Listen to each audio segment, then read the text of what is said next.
Thank you to Banshee TM for subscribing. I hope you enjoyed the content. Thank you so much for giving me a chance. I really enjoy Black Clover, man. It's peak, but I'm not gonna lie, you made me sad, man. I just realized I've been waiting so long for a new chapter on that manga and it hasn't come out, dude. But really, still peak. Okay, first game is against a RED Sanji. Now I sped up a little bit more than usual, so hopefully I can keep up. As you guys can see, the mouse is going all over the place. But yeah, we didn't open a bad hand. I don't know if I did go first. I chose to go first and we kept the hand. It's not bad. We had 2 Zoro's. So hopefully after this swing we ramp up. He got a trigger.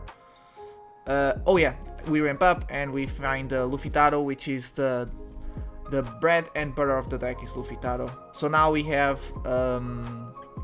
Luffy Taro to play with Zoro. The best target is Sangoro, but because Zoro is a brick, I prefer to get the brick out of my hand than you know, potentially the Sangoro. I counter the first attack. He's probably gonna swing 5 here with his, yeah. We use Sangoro, there you go. So I use it as counter. I swing 5 into Saga. We already know. If you're new, you don't know, but if you're subscribed, you already know that the idea of this strategy is somewhat starve, somewhat control the board, and take away cards in hand. Oh, I almost misclicked there. We got an Onami, which was the best target we could get there. So yeah, we're building the board. Obviously, the reason why Sanji is such a good example of a game is because of his aggression. Like this deck, it's not really that much of a problem. For example, against Sanji we can deal with, but for example, Shanks, sorry, Jesus. But Shanks is a bit of a problem, so yeah. So bringing Red here is a good example of struggles. Still, this was the first RED Sanji finally that was playing a standard deck list. So everything you guys see him play is things that pretty much everybody plays. I don't know why in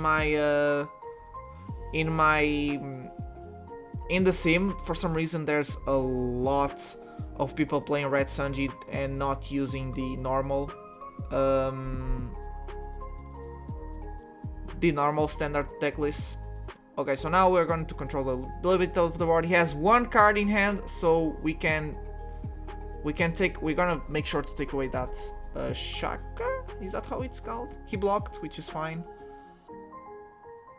Is it a 2K?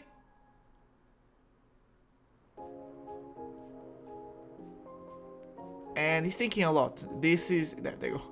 So he was a 2K, so now we just take Shaka.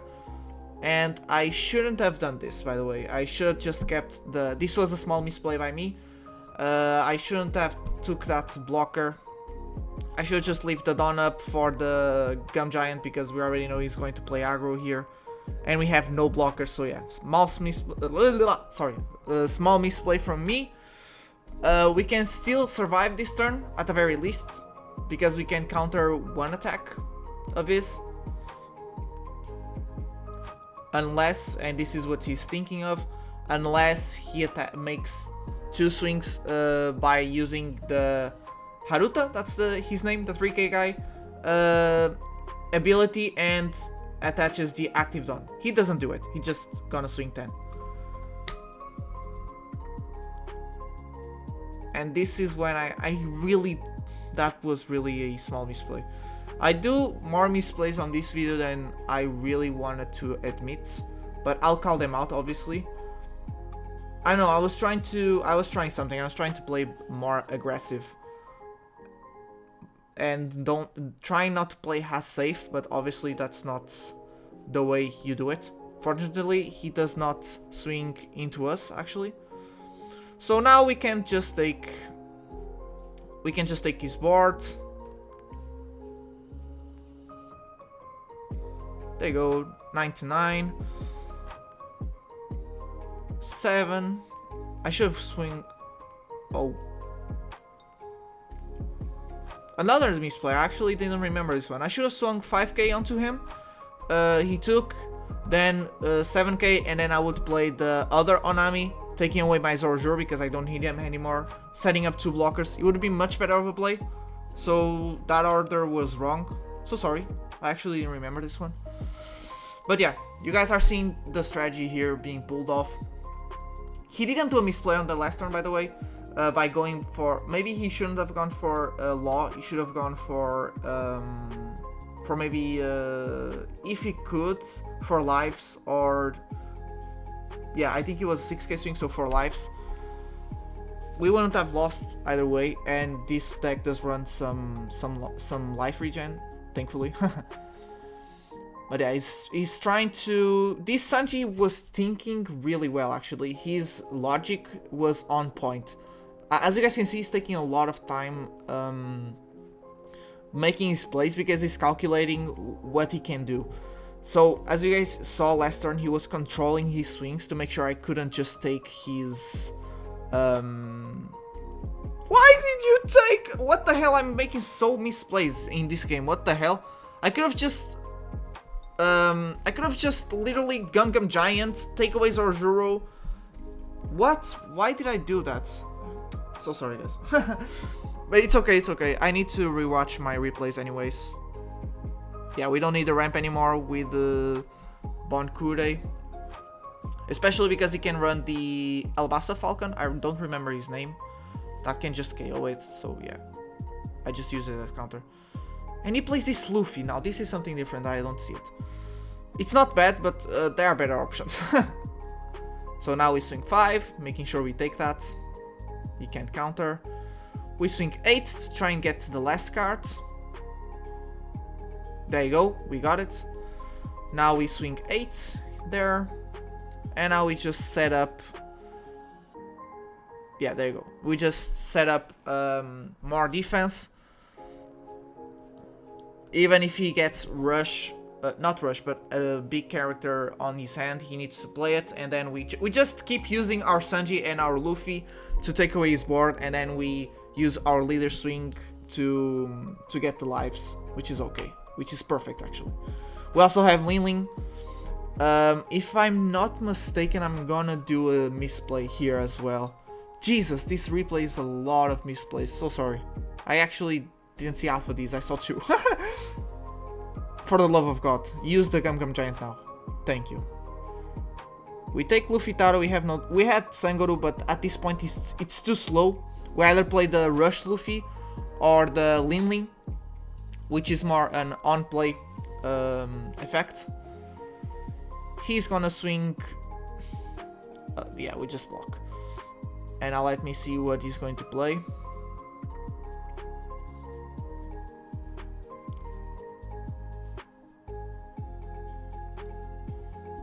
He just swings another 5k onto me. He should have swung 5k first.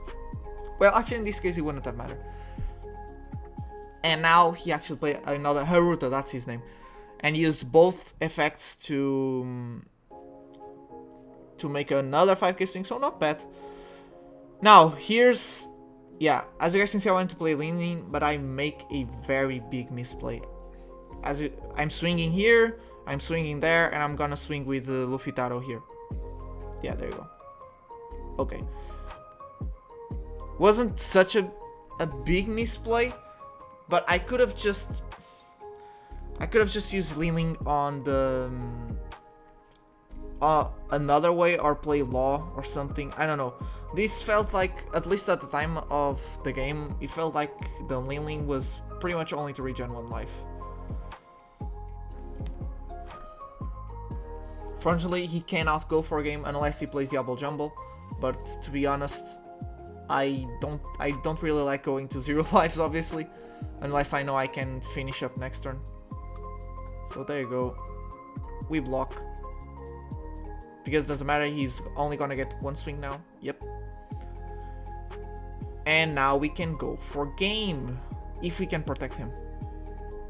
We can protect. What the fuck? What?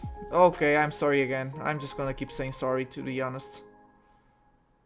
He gets a trigger there. I was going for a game, yeah. I let it go. I shouldn't let it go. What the hell am I doing this game, man?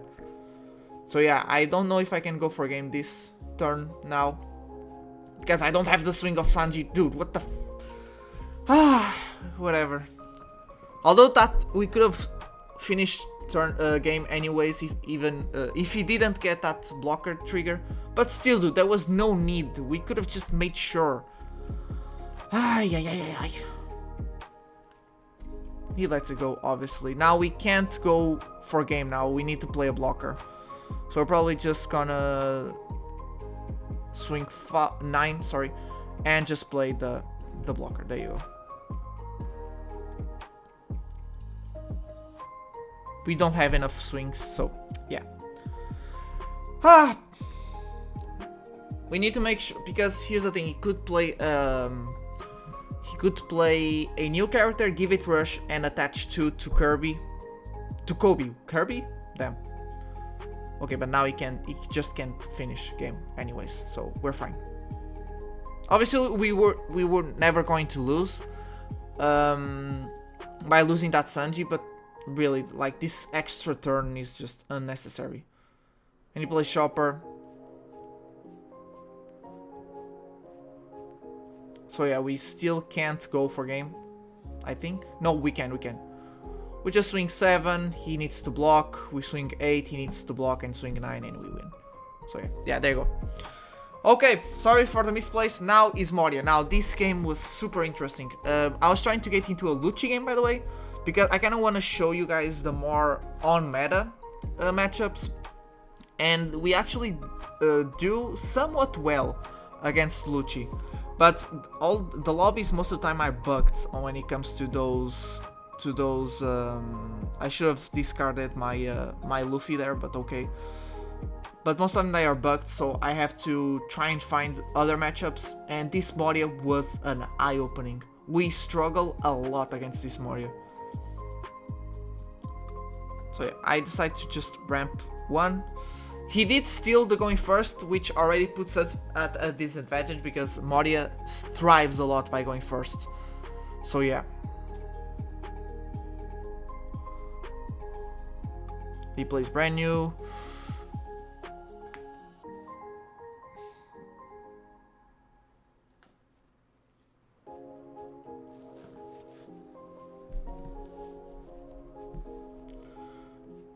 We just...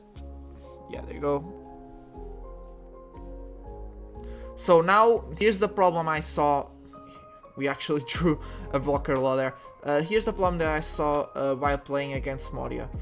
Moria, like, if I went there for Perona, he could have just revived Perona and make us discard 1.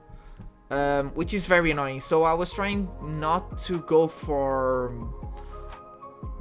yeah, I was seeing, like, does he have Absalon? He doesn't, but he's obviously gonna put it from hand to trash. But like, we need to ignore it somewhat, because if I keep sending them to trash, that just means that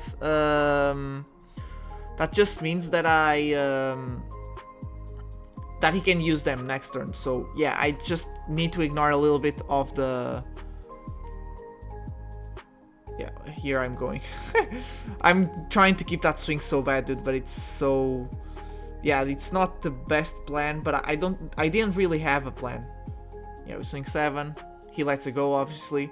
But that Dr. Hongback is not really the worst on-play effect that we can encounter. So yeah. And I just play a Queen. I will have some things to say about Queen. Actually, I'll just say it right now. I think Queen should be replaced by Kid. I'm not used to playing the full power PLUFFY, which is what this video is all about. So Queen on my somewhat budget list is much better. Works better because we are not running that new 9-cost Luffy with Rush. But by playing that Luffy, we need the Kid more. So Queen is not as necessary. So just in case you're watching this right now, you saw that I was using Queen on the deck profile. I would say replace it by Kid. That's the only thing I would do, to be honest. The rest, I think it's perfect. Okay, so now we are in a bit of a trouble. We need to go for board here. We don't stand a chance. So we go Upsilon. He already had another Upsilon on trash because I saw him. So it's fine. He lets it go. And we go for Perona. Yeah, there you go.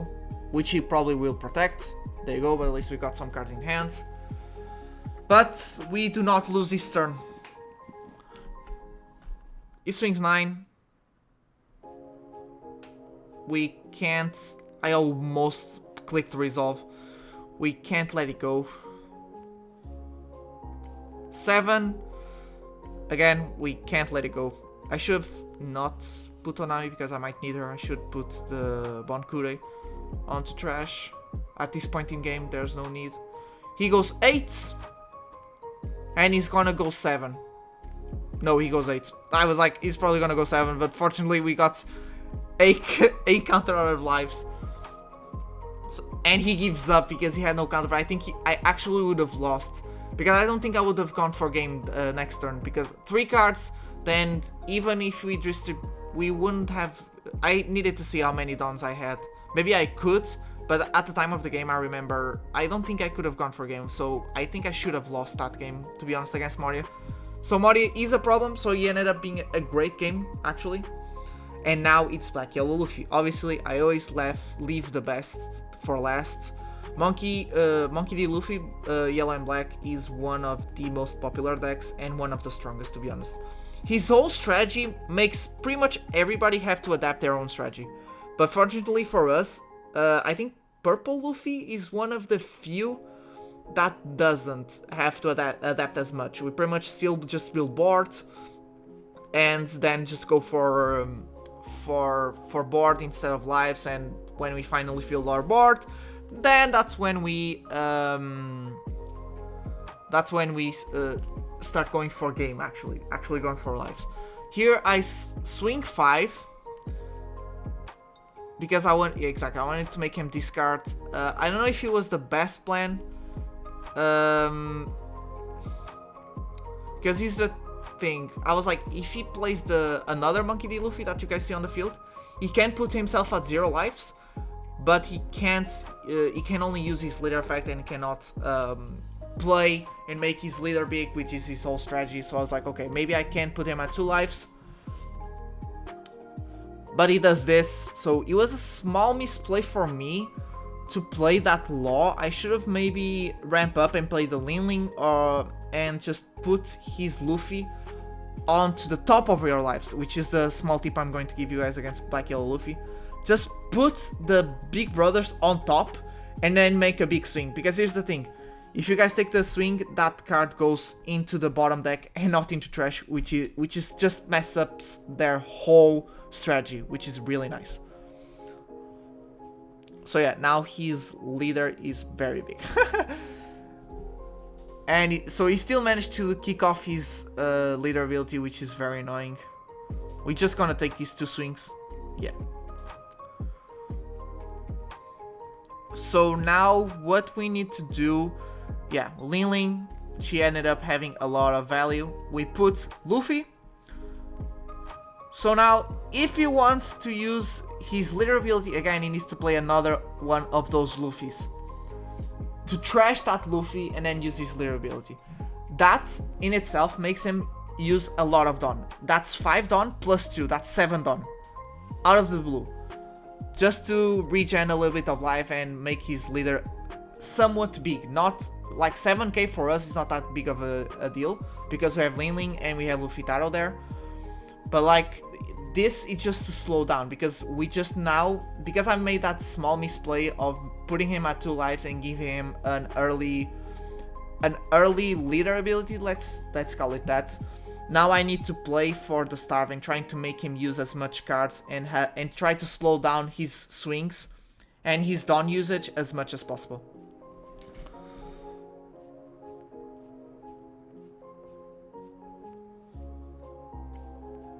Yeah, so I'm gonna make big swings here to make him block.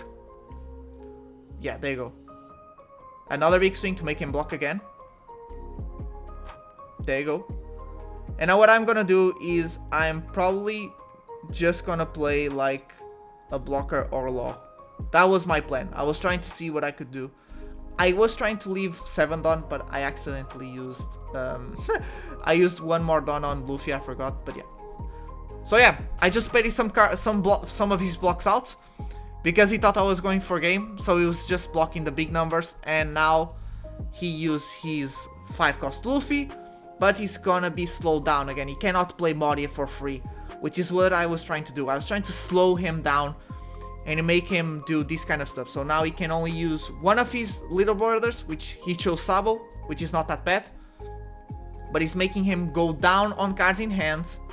We just take, we still have a blocker there, so he's at 7. So once again, we are gonna make big swings there. Now we're going to threaten to go for game. He counters, there you go. We make another 9. I'm thinking about playing the law, the blocker law, if I can't finish game this turn. Yeah, he lets the life go, and now I'm gonna go another 9. He's gonna have to block. If he goes down to 0 cards in hand, that's it, he loses.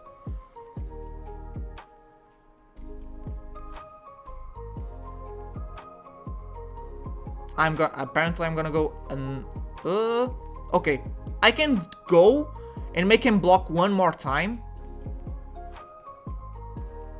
Yeah, I'm gonna make him block 1 more time. He doesn't. He just counters and lets it go. He was going to go down on 0 cards in hand. Then he would have had Luffy. He could regen lives, but yeah, here as you guys can see, I was checking if I was going to win. Obviously, I was. I had too many cards in hand. Just to talk about a little bit of that last game, he was going to, if he blocked, he could have just, obviously he would have drawn a 5-cost Luffy, as you guys saw there. But he couldn't do much there. He would have just regen 2 lives. We could have safely either block or counter his attacks, and next turn we would have gone for game. So there was no way he was going to win. So even with that very small misplay that we made him manage to go to 0 lives and manage him to pull off his leader ability, we still managed to outsource him. So that's how much we actually do well against Black Yellow Luffy. And it's a really good example of the power of Luffy and his control. But yeah. Now, what I want to say, besides I already talked about Queen, I would replace Queen for Kid. I already did by the time you guys are watching this video. But this was a demonstration of a full power Pluffy. This is the most standard nowadays, and I just wanted to say, I'm probably gonna pin the video, a comment in the last video about this. My idea was to somewhat create a project where I was going to show you guys the evolution of Pluffy. So you guys saw the control Pluffy with Kid, with the 7-cost Kid from the ST10. Then I was going to show you guys the evolution with Linling, which is what you guys are going to see today, because the video is coming out today by the time I'm recording this. And then I was going to show you the explosive variant, and then only finally show you guys this variant. The reason I'm telling you this is because I miscalculated the schedule of my videos, and so what you guys saw last video was somewhat of a clickbait, or it felt like a clickbait for you guys, which is like I said there's an OP card, a new OP card, which was Linling. But obviously, by the time you guys are watching that, you guys already know that Linling is the standard to play. So I'm sorry, guys. I thought I scheduled the videos properly. So to compensate, I decided to not record explosive variant and just show you guys the full power. And next video, we're going to have a deck profile video of OP09, and I'm going to tell you, just explain a little bit of the strategy, more in detail, more theory crafting of a video. But yeah, thank you so much for watching. I hope you guys enjoyed. If you did, consider liking and subscribing. Comment what you guys think about this Pluffy. Really enjoyed this Pluffy, dude. Not gonna lie. Hopefully, I can play him at full power. I don't have the money for Bonkure. Maybe I can get the 2 rush Luffys. But Bonkure, to be honest, I am just gonna replace him for the vanilla Usopp, and that's it. But really looking good with this Pluffy. Really loving him. Thank you so much. Goodbye.